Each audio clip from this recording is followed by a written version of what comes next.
어제 새벽 2시경 서울 신양동 인근 야산에서 심하게 훼손된 시신 한 구가 인근 주민에 의해서 발견됐습니다. 시신은 현 상현경찰서 서장 최종호 총경으로 밝혀졌으며 2년 전 노두천 살인사건 등 여러 건의 살인을 저지른 강현중을 체포. 여러분 안녕하세요. 드디어 사마귀가 그 대단원의 막을 내렸습니다. 마지막 회차인 8회는 그야말로 폭주하는 감정선과 충격적인 진실들로 가득 차 시청자들의 심장을 쥐락펴락했죠. 단순한 범인 검거를 넘어 폭력의 대물림과 모성애라는 묵직한 주제를 던지며 잊을 수 없는 엔딩을 선사했습니다. 저는 이 마지막 회차를 보면서 정말 많은 눈물을 흘렸는데요. 특히 이신과 수여의 마지막 대면은 이 드라마가 추구했던 구원의 의미를 다시 한번 되새기게 해주는 명장면이었습니다. 자, 그럼 숨막혔던 사마귀 최종의 8회, 그 디테일한 줄거리와 숨겨진 의미들을 함께 파헤쳐 보시죠. 7회에서 정의신을 인질로 잡고 도주했던 서아라와 이신의 대면은 최종회를 시작하는 가장 중요한 장면이었습니다. 서아라는 정의신을 자신이 숨어 지내던 아지트로 데려갔습니다. 그곳에서 그녀의 뒤틀린 심리가 폭발하듯 쏟아져 나왔죠. 서아라가 작은 동물들을 죽인 이유는 다름 아닌 아빠에 대한 반항심 때문이었습니다.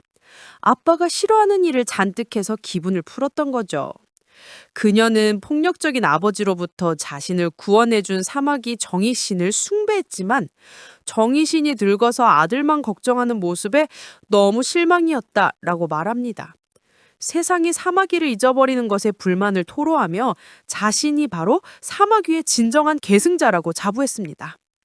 서아라가 엄마라고 부르며 정의신에게 입맞춤을 하는 장면은 소름 끼치는 집착을 보여줬어요. 하지만 이신은 단호했습니다. 서아라에게 배신자는 자신이 아니라 노다라고 일갈하며 그녀의 모방살인이 얼마나 게으르고 허점이 많았는지를 꼬집었습니다.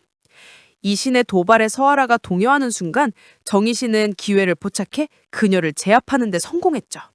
출혈이 시작된 서아라를 두고 이신은 갈 곳이 있다며 아지트를 떠났습니다. 이후 아지트를 찾아낸 수열과 나희가 서아라를 체포하려 했지만 이 과정에서 서아라는 극단적 선택으로 생을 마감했고 나희는 큰 부상을 입고 말았습니다. 서아라의 죽음은 폭력에 희생된 한 소녀가 결국 또 다른 폭력의 괴물이 되어 파멸하는 비극적인 결말을 보여주면서 시청자들에게 깊은 먹먹함을 남겼습니다.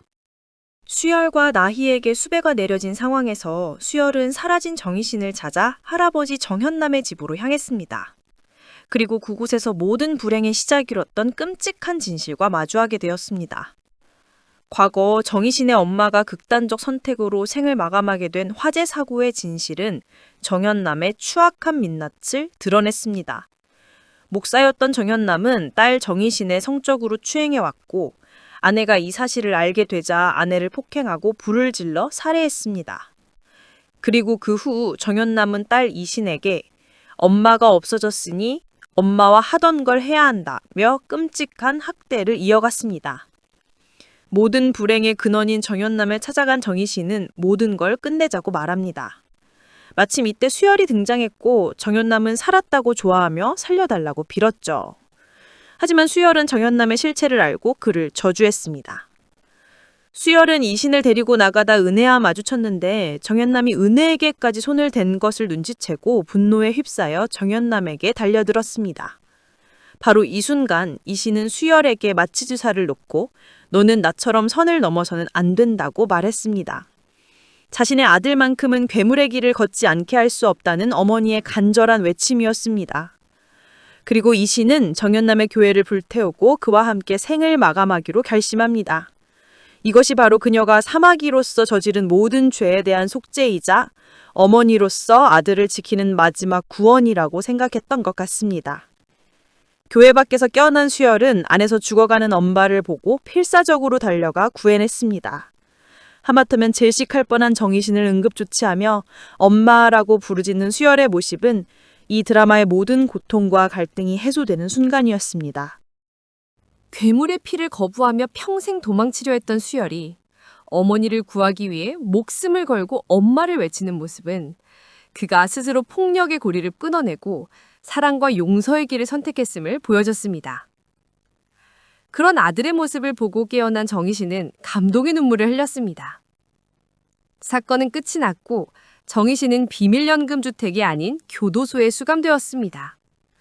이는 그녀가 자신의 죄를 회피하지 않고 정정당당하게 법의 심판을 받겠다는 성숙한 인간으로서의 마지막 선택이었습니다.